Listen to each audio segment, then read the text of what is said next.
Shri insight of ടാരോട്ടിലേക്ക് എല്ലാവർക്കും സ്വാഗതം. നമ്മൾ ഇന്നൊരു റിലേഷൻഷിപ്പ് റീഡിങ് എടുക്കുകയാണ്. ഇത് ജനറൽ റീഡിംഗ് ആണ്. എല്ലാവർക്കും റെസിഡൻറ്റ് ആവില്ല, അതുകൊണ്ട് റെസിഡൻറ്റ് ആവുന്നവരെടുക്കുക, അല്ലാത്തവർ വിട്ടേക്കുക. ടൈംലെസ് ആണ്. എപ്പോൾ കൈകളിൽ കിട്ടുന്നോ അപ്പോൾ മുതൽ വാലിഡ് ആകുന്നതാണ്. പിന്നെ ജെൻഡർലെസ് ആയതുകൊണ്ട് മെയിൽ ഓർ ഫീമെയിൽ എല്ലാവർക്കും കാണാം. പിന്നെ നമ്മുടെ channel like, comment, share, hype, പിന്നെ സബ്സ്ക്രൈബ് ചെയ്യാത്തവരാണെങ്കിൽ അത് ചെയ്യണം. അപ്പോൾ നമുക്ക് ഇന്ന് ഇത്രയും കാര്യങ്ങളൊക്കെ പറയാനുള്ളൂ.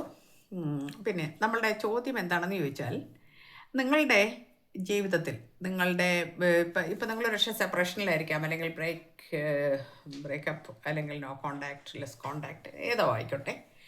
ഇവിടെ single, married or other relations എന്ന് പറയുമ്പോൾ ഞാൻ എക്സ്ട്രാ മാരിറ്റൽ കൂടി ഉദ്ദേശിക്കുന്നുണ്ട്.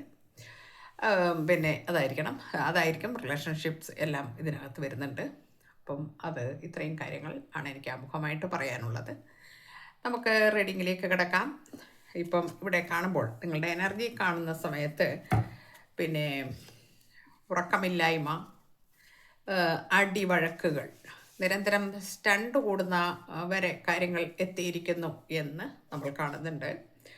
പിന്നെ നമുക്ക് ചിന്തകൾ കൊണ്ട് നമുക്ക് പിന്നെ ഭാരം, അമിതമായ ഭാരം, പിന്നെ ചീറ്റിങ്, വഴക്ക്, ഉറക്കമില്ലായ്മ, പിന്നെ ശാരീരികവും മാനസികവുമായിട്ടുള്ള ചില പോരായ്മകൾ എന്ന് വെച്ചാൽ നമ്മൾ ജീവിതത്തിൽ ഒറ്റപ്പെട്ടു പോയി, അല്ലെങ്കിൽ തളർന്നു പോയി, അല്ലെങ്കിൽ ഇനി ഇവിടുന്ന് ഒരു കയറ്റം ഒന്ന് കയറാൻ എനിക്ക് സാധിക്കുമോ, ഞാൻ അത്രയും പിന്നെ താഴത്തെ ലെവലിലാണ് നിൽക്കുന്നത് എന്ന് ഉള്ള ഒരവസ്ഥ, അങ്ങനെയുള്ള കാര്യങ്ങളൊക്കെയാണ്. അതുകൊണ്ട് തന്നെ നിങ്ങളുടെ പാർട്ട്ണർ വളരെയധികം ചിന്തിക്കുന്നു, വളരെ സമാധാനപരമായിട്ട് ചിന്തിക്കുന്നു എന്നാണ് നമുക്കിവിടെ കാണാൻ കഴിയുന്നത്. സമാധാനപരമായിട്ട് ചിന്തിക്കുകയാണ്. എൻ്റെ ഭാഗത്ത് തെറ്റ് വന്നിട്ടുണ്ട് എന്ന് എനിക്ക് ബോധ്യമുണ്ട്. അതുപോലെ തന്നെ ആ ബോധ്യം അടുത്ത അതർ പാർട്ടിക്കും ഉണ്ടാവണം, അതായത് പാർട്ട്ണർക്ക് ഉണ്ടാവണം. അപ്പോൾ അതില്ലാതെ നമുക്കിത് കൊണ്ടുപോകാനാവില്ല, അല്ലേ? നമ്മൾ രണ്ട് സൈഡും ഒരുപോലെയാണെങ്കിൽ മാത്രമാണ് ഏത് ബന്ധവും പരിഹാരം കാണാൻ പറ്റുള്ളൂ. നമ്മൾ വളരെയധികം ഇന്ന് നമ്മുടെ ഒരു കാര്യം പറയട്ടെ, നമ്മളുടെ ഷോർട്സ് 2 ഞാൻ ഇട്ടിട്ടുണ്ട്. രണ്ടും ഇത് തന്നെയാണ് വന്നിരിക്കുന്നത്. ഇപ്പോൾ നിങ്ങൾക്കിതൊരു തരാൻ എടുക്കുമ്പോൾ ഇതും തന്നെയാണ് വന്നിരിക്കുന്നത്. അപ്പം നിങ്ങളുടെ ജീവിതത്തിൽ അങ്ങനെയുള്ള സിറ്റുവേഷൻസ് ഉള്ള ആരൊക്കെയോ എൻ്റെ വ്യൂവേഴ്സായിട്ടുണ്ട്. അപ്പോൾ അതുകൊണ്ട് അത് പരിഹരിക്കാനുള്ള ഒരു ശ്രമം നിങ്ങളുടെ ഭാഗത്തു നിന്നുണ്ടാകണം എന്നാണ് എനിക്ക് പറയാനുള്ളത്. അപ്പോൾ ഇവിടെ അത് തന്നെയാണ് ഇവിടെ നമുക്ക് എനർജി ആയിട്ട് വരുന്നത്. ഹാങ്ഡ് മാൻ വളരെയധികം ആലോചിച്ച് തീരുമാനങ്ങൾ എടുക്കണം. ഒരു നല്ല തീരുമാനം എടുക്കണമെങ്കിൽ വളരെ ആലോചിക്കണം, അല്ലേ? നമ്മൾ ഒരുപാട് ചിന്തിക്കണം. എൻ്റെ ഭാഗത്തുനിന്ന് എന്ത് തെറ്റ് വന്നു, അല്ലെങ്കിൽ അവരുടെ ഭാഗത്തുനിന്ന് എന്ത് തെറ്റ് വന്നു, രണ്ടുപേരും കൂടെ കൂടുമ്പോൾ ഒരു കൈ മാത്രം അടിച്ചാൽ ശബ്ദം കേൾക്കില്ല എന്ന് ഉറപ്പാണ്, നമുക്കറിയാമല്ലോ അത്. അപ്പം നമ്മുടെ ഭാഗത്തൊന്നും വന്നിട്ടുണ്ട്. അതുപോലെ നമ്മളുടെ ഫാമിലി, പേരൻസ്, പിന്നെ ഫ്രണ്ട്സ്, ഇവരാരെങ്കിലും ഇൻവോൾവ്ഡ് ആണോ നിങ്ങളുടെ ബന്ധത്തിൽ? അങ്ങനെയുണ്ടെങ്കിൽ നിങ്ങൾ അതിനെക്കുറിച്ച് മനസ്സിലാക്കണം. നമ്മൾ പല ബന്ധങ്ങളും തകരാൻ കാരണം ഈ റിലേറ്റീവ്സ് ഇടയിൽ പിന്നെ പ്രശ്നങ്ങൾ ഉണ്ടാക്കുന്നത് കൊണ്ടുകൂടിയാണ് എന്ന് എല്ലാവരുടെയും കാര്യമല്ല പറയുന്നത് ഞാൻ. അതും ഒരു കാരണമാണ്. കാരണം വെച്ചാൽ കാരണം ആഢ്യത്വം, നമ്മുടെ ഗ്രഹാന്തരീക്ഷം, നിങ്ങൾ വളർന്ന ചുറ്റുപാടുകൾ, നിങ്ങൾ രണ്ടു കൂട്ടരും രണ്ട് ചുറ്റുപാടുകളിൽ വളർന്നവരാണെങ്കിൽ വീട്ടിൽ വന്ന് കയറുന്നത് സ്ത്രീകളാണ്. അപ്പോൾ അവർക്കത് ഉൾക്കൊള്ളാൻ ബുദ്ധിമുട്ടുണ്ടാകും.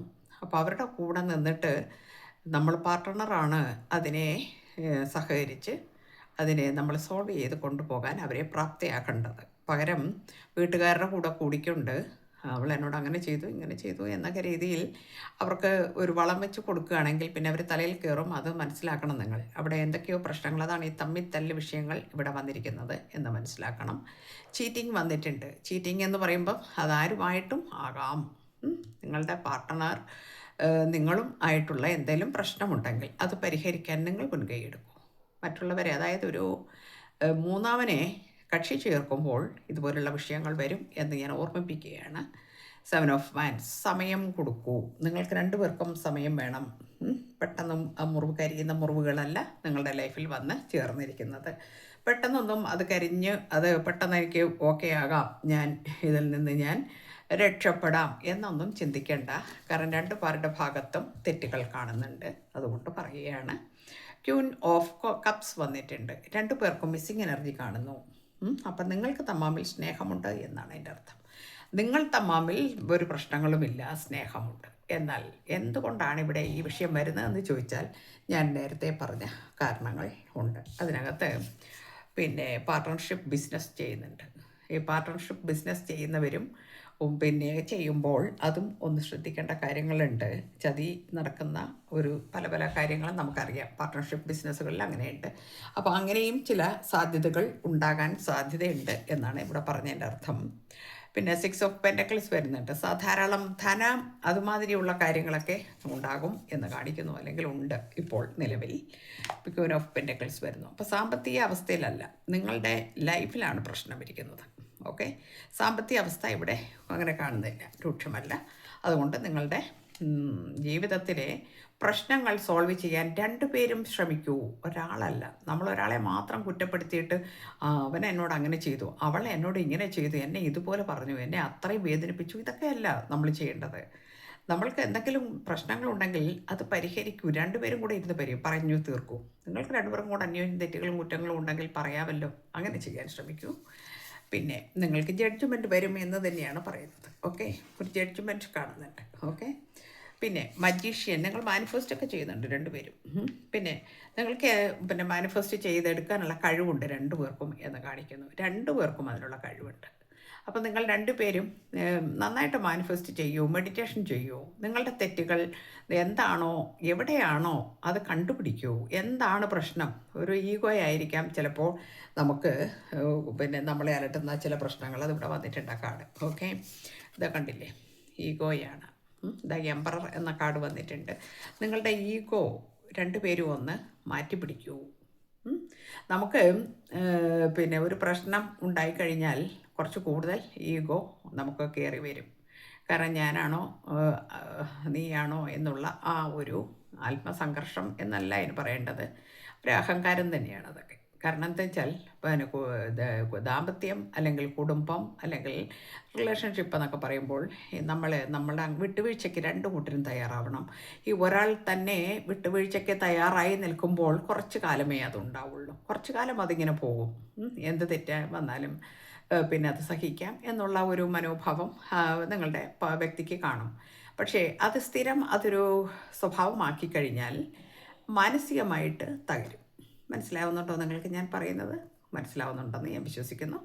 അതുകൊണ്ട് ഈഗോ മാറ്റിപ്പിടിക്കൂ. നിങ്ങളുടെ ലൈഫ് സെക്യൂർ ആകണമെങ്കിൽ ഈഗോ മാറ്റിപ്പിടിക്കൂ എന്നാണ് നമുക്ക് ഡിവൈൻ തരുന്ന സന്ദേശം. ഓക്കെ, സ്ട്രെങ്ത് നേടൂ, ഇന്നർ സ്ട്രെങ്ത് നേടൂ. വിലപിച്ചുകൊണ്ടും കരഞ്ഞുകൊണ്ടും ഇരിക്കുന്ന ആളുകൾ ഇതിനകത്തുണ്ട്. അവരോട് പറയുകയാണ്, നിങ്ങൾ സ്ട്രെങ്ത് നേടൂ, ഇന്നർ സ്ട്രെങ്ത് നേടൂ. ഇവിടെ മജീഷ്യൻ കാർഡ് നമ്മൾ നേരത്തെ കണ്ടു അല്ലേ, മജീഷ്യൻ കാർഡ്. അതായത് അപ്പോൾ ആ കാർഡിൽ പറയുന്നു മാനിഫെസ്റ്റ് ചെയ്യൂ, മെഡിറ്റേഷൻ ചെയ്യൂ, നിങ്ങൾക്കതിന് കഴിയും, നിങ്ങൾക്കതിന് കഴിവുള്ളവരാണ്. ഇവിടെ കരഞ്ഞു കൂക്കി ഇരിക്കരുത്. അങ്ങനെ ഇരുന്ന് കഴിഞ്ഞാൽ നമുക്കുള്ള വില പോലും നഷ്ടപ്പെട്ടു പോകും എന്ന് നിങ്ങൾ മനസ്സിലാക്കൂ. സെൽഫ് ലവ് ചെയ്യൂ, ഊന്നി പറയണു കേട്ടോ. അപ്പോൾ അത് ചെയ്യൂ. ചാരിയറ്റ് വരുന്നുണ്ട്, നിങ്ങൾക്ക് ജീവിതത്തിലേക്ക് ഉന്നതി വരും എന്നാണ്. അതായത് നിങ്ങളിലേക്ക് കടന്നു വരും ഇതൊക്കെ. നമ്മളുടെ ജീവിതത്തിലെ പൊരുത്തക്കേടുകൾ മാറ്റുവാൻ നമ്മൾ എപ്പോൾ ശ്രമിക്കുന്നുവോ അപ്പോൾ മുതലാണ് നിങ്ങൾക്ക് ഐശ്വര്യം വരിക, അല്ലെങ്കിൽ നിങ്ങൾക്ക് പോസിറ്റീവ് വൈബ് വരിക. ആ പോസിറ്റീവ് വൈബ് വരുമ്പോൾ നമ്മുടെ ലൈഫിലെ എല്ലാ കാര്യങ്ങൾക്കും ഒരു മാറ്റം വരുന്നതാണ് എന്ന് പറയുന്നു. ഓക്കെ, പിന്നെ അടുത്ത കാർഡ് വരുന്നു ഡെത്ത് ആൻഡ് റീബർത്ത്. ഇതുവരെയുള്ള കാര്യങ്ങൾ, ഇത്രയും വിഷയങ്ങൾ നടന്നു. ഇത്രയും കാര്യങ്ങൾ നിങ്ങൾ ചെയ്യുമ്പോൾ, അതായത് ഈഗോ മാറ്റിപ്പിടിക്കുക, ഇന്നർ സ്ട്രെങ്ത് വർദ്ധിപ്പിക്കുക, സെൽഫ് ലവ് ചെയ്യുക, അന്യോന്യം കുറ്റപ്പെടുത്തുന്നത് നിർത്തുക. ഈ നമ്മളെ ഒരു കാര്യം ശ്രദ്ധിക്കേണ്ടത്, നമ്മളിങ്ങനെ ഒരാളെ ഇങ്ങനെ പറഞ്ഞുകൊണ്ടിരിക്കുന്ന സമയത്ത് നമുക്ക് താൽക്കാലിക ഒരു ആശ്വാസം കിട്ടുമായിരിക്കും. പക്ഷേ തിരിഞ്ഞ് നമ്മുടെ മനസ്സാക്ഷിയെ അത് ഇങ്ങനെ വേദനിപ്പിച്ചുകൊണ്ടിരിക്കും. ഞാനങ്ങനെ പറയേണ്ടിയിരുന്നില്ല, എൻ്റെ ഭാഗത്ത് വന്നൊരു തെറ്റാണ് എന്ന് അല്ലേ? നിങ്ങൾക്കത് അനുഭവപ്പെട്ടിട്ടുണ്ടാവും, ഒന്ന് ആലോചിച്ച് നോക്കൂ. അപ്പോൾ ഇങ്ങനെ വരുമ്പോൾ നമ്മളതെല്ലാം ഒന്ന് മാറ്റി പിടിച്ചു കഴിഞ്ഞാൽ നിങ്ങളുടെ ജീവിതത്തിലേക്ക് ഇതുവരെ സംഭവിച്ചതെല്ലാം മാറിപ്പോവുകയും അവിടെ ഒരു റീയൂണിയൻ വരികയും ചെയ്യുന്നു. റീബർത്ത് എന്ന് പറയുമ്പം നിങ്ങളുടെ ജീവിതത്തിൽ ഒരു ന്യൂ ബിഗിനിങ്ങിനെയാണ് ഉദ്ദേശിക്കുന്നത്, റീബർത്ത് എന്ന് പറയുന്നത് കേട്ടോ. അപ്പോൾ ഇവിടെ ഏത് ബന്ധമാണെങ്കിലും നിങ്ങളിപ്പോൾ പിന്നെ ചെറിയ പിന്നെ കല്യാണം കഴിക്കാത്ത കുട്ടികളായിരിക്കാം, കല്യാണം കഴിഞ്ഞ നമ്മൾ ഫാമിലി ഉള്ളവരായിരിക്കാം, പിന്നെ എക്സ്ട്രാ മാരീഡ് ആയിട്ടുള്ള അല്ലെങ്കിൽ എന്താ പറയുക എക്സ്ട്രാ ഒരു ബന്ധമൊക്കെ ഉണ്ടല്ലോ, അങ്ങനെയുള്ള ബന്ധത്തിനെ എന്താ പറയുന്നത്, എക്സ്ട്രാ മാരിറ്റൽ എന്ന ബന്ധം. ഓക്കെ, അപ്പോൾ ഇതെന്തും ആവട്ടെ, എനിക്ക് സത്യം പറയുകയാണെങ്കിൽ പിന്നെ ഇത് ലോങ് വീഡിയോ ചെയ്യണമെന്നേ ഉണ്ടായിരുന്നില്ല. കാരണം ഞാൻ 3-4 ദിവസമായിട്ട് ഡള്ളാണ്. എന്തുകൊണ്ടാണ് എന്ന് ചോദിച്ചാൽ എനിക്കറിയില്ല, ഒരു മടുപ്പ് തോന്നുന്നുണ്ട്. അതെന്താണെന്ന് എനിക്ക് മനസ്സിലാകുന്നില്ല, വല്ലാത്തൊരു മടുപ്പ് പോലെ തോന്നുന്നുണ്ട്. ഒരു നെഗറ്റീവ്സൊക്കെ എന്നെ ബാധിക്കുന്നുണ്ടോ എന്നെനിക്കൊരു ഡൗട്ടുണ്ട്. ഓക്കെ, അപ്പോൾ നമുക്ക് ഇവിടെ വൈൻഡപ്പ് ചെയ്യാം. ഞാൻ കൂടുതൽ ഇങ്ങനെ പറയുന്നില്ല, പറഞ്ഞു കഴിഞ്ഞാൽ എനിക്ക് തന്നെ അത് ആരോഗ്യ പ്രശ്നം ഉണ്ടാവുന്നുണ്ട്. ഓക്കെ, ദെൻ നമ്മൾ ഇവിടെ വെച്ച് നിർത്തുന്നു. എല്ലാവർക്കും നല്ലത് വരട്ടെ. Thank you universe.